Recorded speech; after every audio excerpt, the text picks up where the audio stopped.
बड़ा important topic आ रहा है, ऑक्सीडेशन रिडक्शन रिएक्शंस। इनको हम रिडॉक्स रिएक्शन का नाम भी देते हैं। इनकी डेफिनेशन भी पूछी जाती है, लेकिन इनमें से कभी कभी 4 नंबर का या 5 नंबर का एक बड़ा सवाल भी पूछ लिया जाता है। Various life process in organism involve constant flow of the energy. मुसलसल फ्लो होता रहता है एनर्जी का जानदार बॉडी के अंदर। वह एनर्जी कभी काइनेटिक एनर्जी में कन्वर्ट हो जाती है, कभी पोटेंशियल एनर्जी में, केमिकल की फॉर्म में, मतलब केमिकल एनर्जी में फॉर्म हो जाता, वो डेवलप हो जाती है और स्टोर हो जाती है। This energy flow comprises the acquisition, transformation and use of energy for various life processes like growth, movement, reproductions. इस एनर्जी को इस्तेमाल में लाने के लिए सबसे पहला मरहला तो होता है acquisition of the energy, energy को हासिल करना, एनर्जी को गेन करना। अब सपोज करें सनलाइट की फॉर्म में एनर्जी मिली पौधे को, उसने फोटोसिंथेसिस की। असल में फोटोसिंथेसिस में वो सनलाइट या जो रेडिएंट एनर्जी है वो ट्रांसफॉर्म हो रही है, एक हालत से दूसरी हालत में कन्वर्ट होती जा रही है। फिर उसके बाद जब वो पोटेंशियल एनर्जी में एटीपी की फॉर्म के अंदर कन्वर्ट हो जाती है, तो उसके बाद तीसरा मरहला जाता है उस एनर्जी को यूज करना। किसके लिए यूज करना? For various life processes. कौन कौन से लाइफ प्रोसेस मिसाल दी गई है कि ग्रोथ या बॉडी के मेंटेनेंस के लिए, मूवमेंट के लिए और रिप्रोडक्शन ऑफ ऑर्गेनिजम्स के लिए। For all life processes oxidation reduction reactions, जिनको हम ऑक्सीडेशन रिडक्शन रिएक्शन, ये 2 डिफरेंट रिएक्शंस हैं, but these reactions are occur simultaneously at the same time. अगर एक तरफ ऑक्सीडेशन हो रही है तो साइड बाय साइड रिडक्शन भी हो रही होती है। इस वजह से हम ऑक्सीडेशन रिडक्शन रिएक्शंस को हम एक नाम दे देते हैं, वो नाम है रेडॉक्स रिएक्शंस। ये रिडॉक्स रिएक्शन डायरेक्ट सोर्स होते हैं किसी भी एनर्जी को गेन करने का। अब रेडॉक्स रिएक्शंस की डेफिनेशन पूछ ली जाती है 2 नंबर की। Redox reactions involve exchange of electrons between atoms. The type of reactions, redox reaction are the type of reactions which involve exchange of electron between atoms. इसमें atoms का exchange होता है 2 molecule के दरमियान में, 2 कंपाउंड के दरमियान में।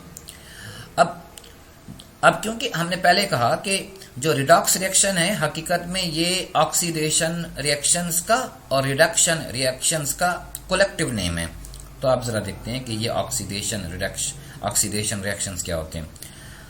The loss of electrons is called oxidation. अब very simply, loss of electron is called oxidation reactions. क्या इलेक्ट्रॉन अकेला लॉस कर जाता है? नहीं, ऐसा नहीं है। इलेक्ट्रॉन जब प्रोटॉन का मॉलिक्यूल, जिसको हम हाइड्रोजन आयन की फॉर्म में लिखते हैं जहर करने के लिए, जब वो लॉस करता है तो उसके साथ इलेक्ट्रॉन भी लॉस करता है। तो मतलब ये हो गया कि हाइड्रोजन का लॉस करना या इलेक्ट्रॉन का लॉस करना कहलाएगा ऑक्सीडेशन। अब एक तीसरी डेफिनेशन भी की जाती है, gain of oxygen is known as oxidation. अब आगे चलते हैं, तो gain of electrons is called reduction, तो gain of hydrogen ion also known as a reduction. लेकिन यहां हम चूंकि हम इलेक्ट्रॉन के ट्रांसफर्स को लेके ऑक्सीडेशन को समझेंगे और रिडक्शन को समझेंगे, लिहाजा हमने डेफिनेशन भी उसी हवाले से की। The loss of electron is called oxidation while the gain of electron is called reduction. नीचे एक डायग्राम दी गई है, इस डायग्राम को समझने की कोशिश करते हैं और इसमें देखते हैं कि रिडॉक्स रिएक्शन मुकम्मल नजर आ रहा है, उसमें अलहदा से ऑक्सीडेशन रिएक्शन भी नजर आ रहा है और साथ में रिडक्शन रिएक्शन भी नजर आ रहा है। हम देख रहे हैं स्टार्ट में रिएक्शन एक स्टार्ट हुआ। स्टार्ट में एक हमारे पास मॉलिक्यूल है जिसका नाम है ए। इस मॉलिक्यूल के पास 2 इलेक्ट्रॉन मौजूद हैं, एक ये इलेक्ट्रॉन है, दूसरा ये इलेक्ट्रॉन मौजूद है। इसके साथ साथ स्टार्ट में एक और मॉलिक्यूल है जिसका नाम है बी। इसके पास कोई इलेक्ट्रॉन्स मौजूद नहीं है।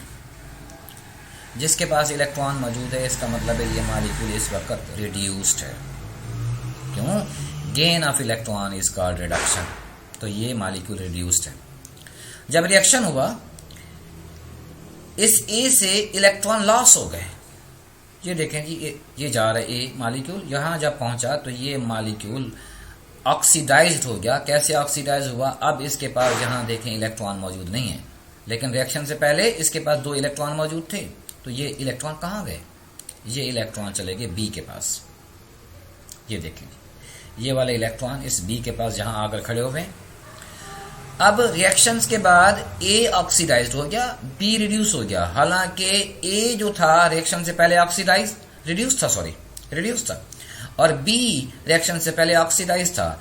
अब इलेक्ट्रॉन की शिफ्टिंग हुई है।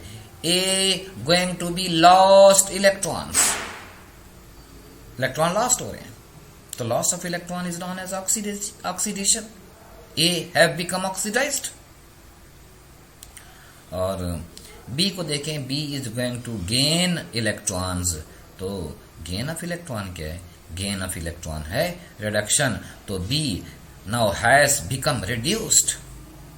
इससे पहले क्या था? ये रिड्यूस नहीं था, इसके पास इलेक्ट्रॉन नहीं थे, इसका मतलब ये ऑक्सीडाइज था।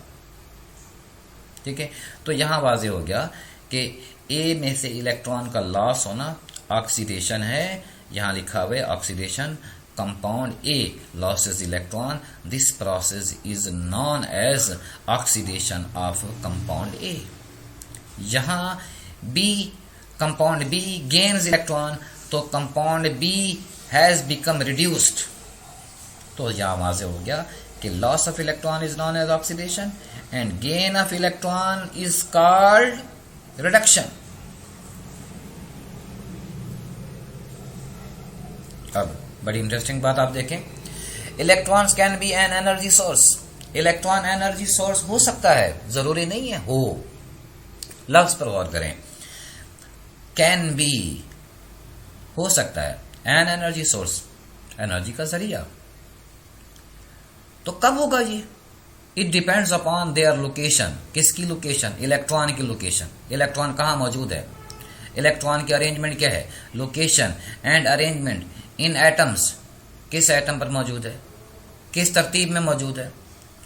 एक मिसाल से बात समझ में आएगी। For example, when they are present in oxygen, जब इलेक्ट्रॉन ऑक्सीजन के साथ मौजूद होते हैं, they make a stable association with oxygen. तो ऑक्सीजन के साथ इलेक्ट्रॉन बड़ा स्टेबल एसोसिएशन बनाते हैं, लिहाजा वहां से ड्रॉप नहीं होते। तो जब ये ऑक्सीजन के साथ मौजूद होंगे तो they are not good energy source. तो ये एनर्जी सोर्स नहीं होंगे, क्योंकि जब ऑक्सीजन के साथ इलेक्ट्रॉन मौजूद है तो ऑक्सीजन और इलेक्ट्रॉन के इस बॉन्डिंग के अंदर स्टेबिलिटी आ जाती है। ऑक्सीजन इलेक्ट्रॉन को लॉस ही नहीं करता, लिहाजा एनर्जी भी रिलीज नहीं होगी। एनर्जी जब जाता है तो अपने साथ एनर्जी लेकर जाता है। इलेक्ट्रॉन गया ही नहीं तो एनर्जी भी नहीं गई।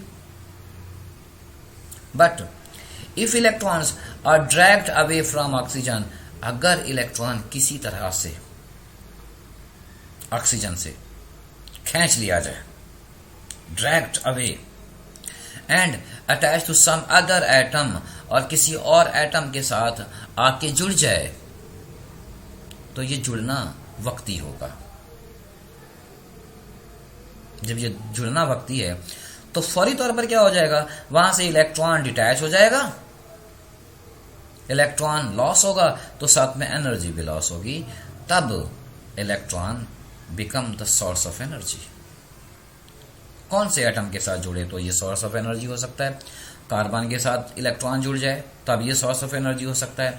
हाइड्रोजन के साथ जुड़ जाए तब ये सोर्स ऑफ एनर्जी हो सकता है।